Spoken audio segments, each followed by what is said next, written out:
All right, it is pull day, back in biceps. Great day to have a great day. I've got a whole bunch of topics I'm passionate about, ranging from abortion, the Salem witch trials, all the way to the effects of cannabis on muscle protein synthesis. So we're just gonna talk about a bunch of stuff. Imagine, no, I don't know shit about any of those. That would be very interesting, but I'm just gonna talk about how to get big as a natural. I'm gonna give you all my tips that I use when I train for pull and exactly what I do that helps me build muscle and have the most effective training sessions. I used to think that I wasn't fine enough.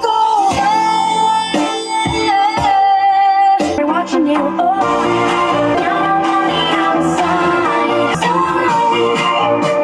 All right, we're totally just gonna park illegally for 2 hours.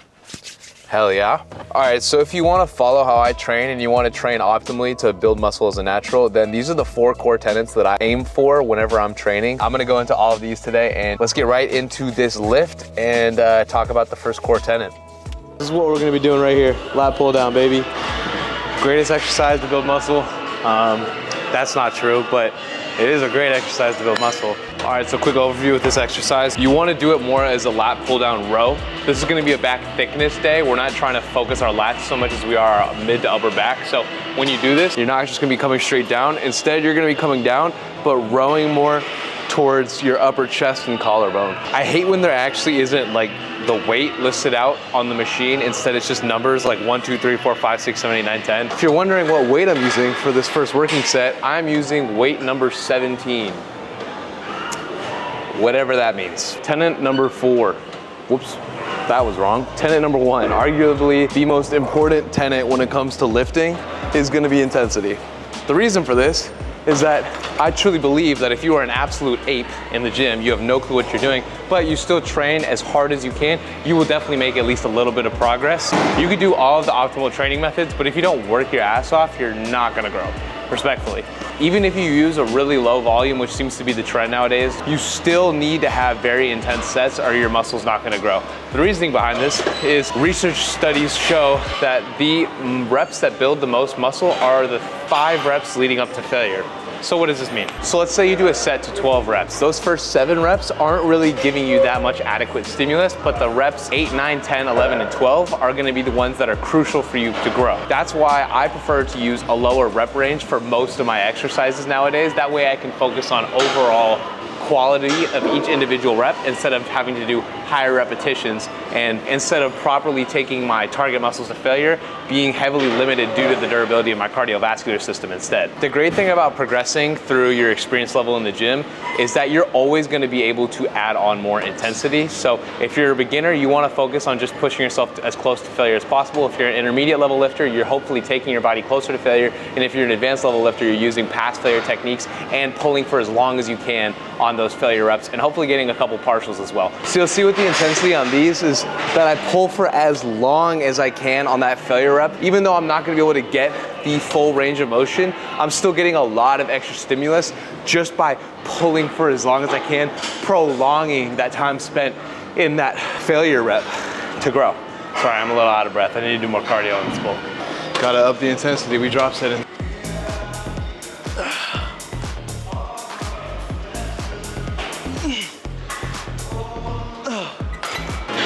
We're gonna move on to the next exercise.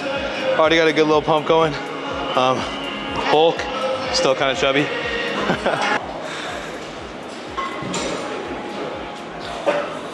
All right, we're definitely not doing this. This is gonna be a much better attachment. It's gonna be obviously a little bit more of a wide grip. You're gonna get better tension on your back the entire way through, which brings us into tenet number 2, manipulating mechanical tension. By mechanical tension, I mean the strain that's placed on it during an exercise. The exercises that give you a better stretch and have a fuller range of motion is gonna be the best for you to get better muscular gains, as the kids say. So the other 2 things that are huge with manipulating mechanical tension are gonna be mind-muscle connection and understanding proper rep tempo. You wanna have a prolonged time period in the eccentric range of motion. So this is the concentric when you're pulling towards you. The eccentric is when you're slowly letting the weight go away from you. Now when you're doing the eccentric, you wanna go nice and slow. When you're doing the concentric, you wanna be powerful.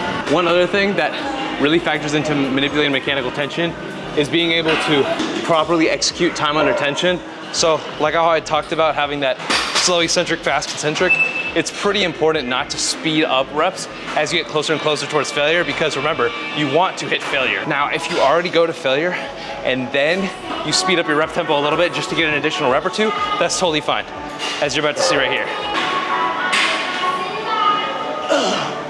So I just hit failure.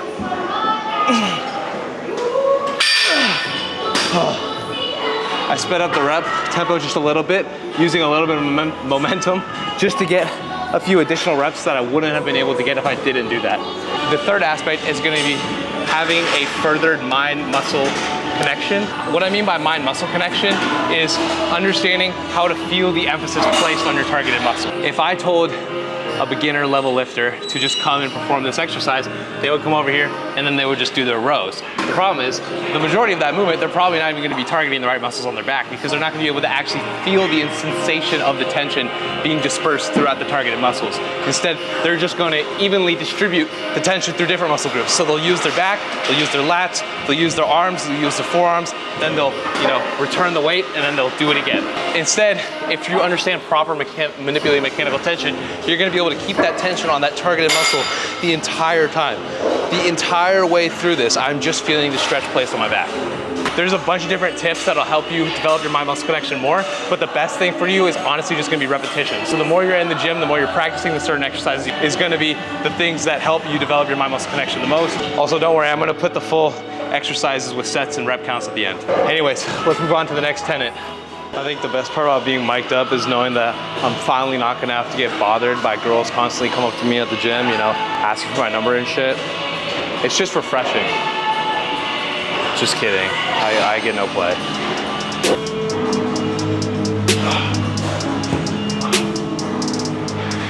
I usually don't do this exercise, but it seems like everybody's taking pull today because the majority of the back exercises I want to do are taken.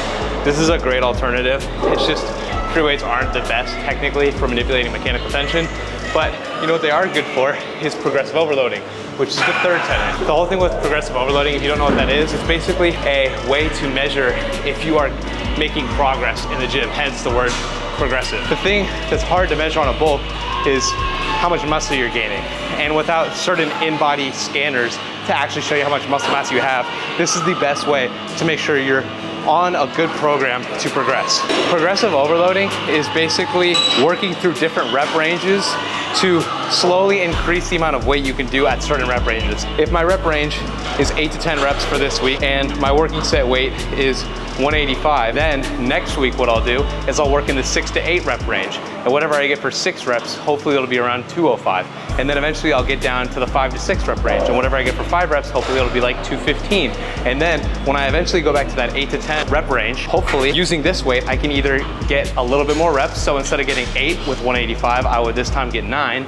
Or hopefully I'd be able to do more weight and hit 8 reps. That is how you can measure that you're getting stronger and therefore building more muscle. If you progressive overload and you do this for 2 weeks and then the next week you go and completely switch exercises, it's gonna be impossible for you to figure out how much stronger you're getting. So it's important that you pick 1 to 3 compound movements or strength progression movements that you can do, and then you just track your progress throughout the weeks. The easiest way, if you don't want to do this yourself, is to hire a coach like myself so I can do it for you, but whatever, you already knew that. One of the most equally important and last tenets to becoming a more advanced lifter in the gym is going to be proper exercise selection. Who cares if you're progressive overloading on an ineffective movement when you can get much better results doing a different exercise?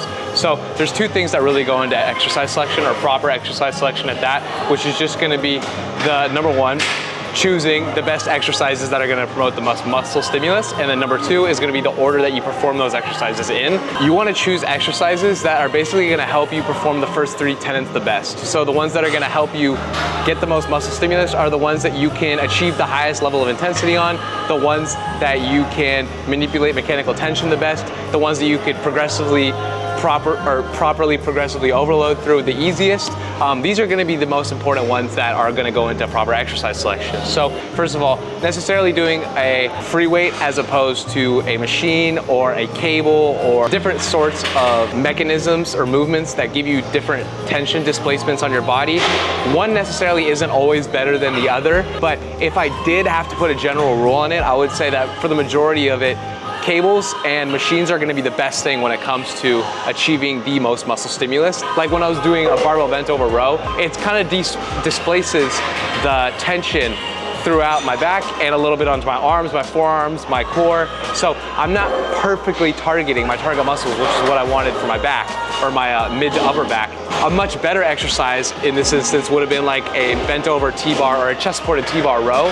That would have let me properly get more of a stretch, come farther forward without being limited to my core stability, and it would have allowed me to just get a little bit more stimulus than that exercise that I was just doing would have.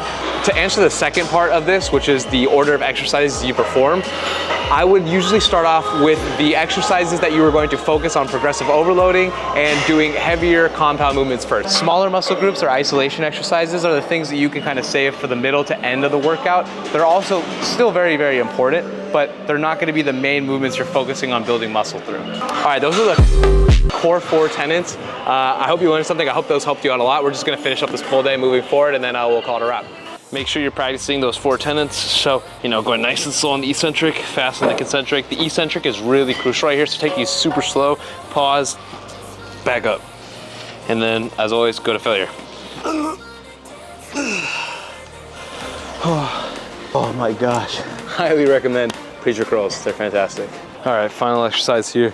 I'm gonna do a face away cable curl. So when you do cable curls, you don't actually wanna face towards the curl because you're not gonna be able to keep tension on at the very beginning and the end of the rep. To displace the tension evenly throughout the entire range of motion, you wanna face away. So with these, you just wanna lean slightly forward and then come up fast concentric, real slow on the way down, and then try not to hit yourself in the nuts with the cable.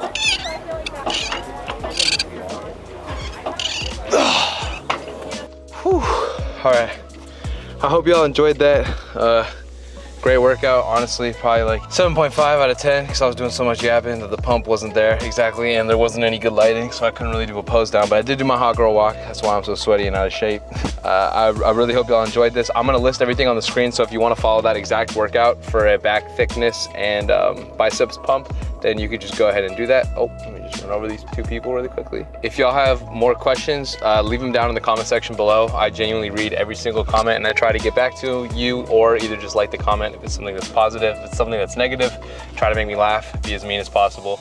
And if y'all are interested in coaching, you want more advice, you want me to design you a custom program for your specific body type and your goals, then go to dirtdramon.com and you can book a call with me and we'll get to know each other.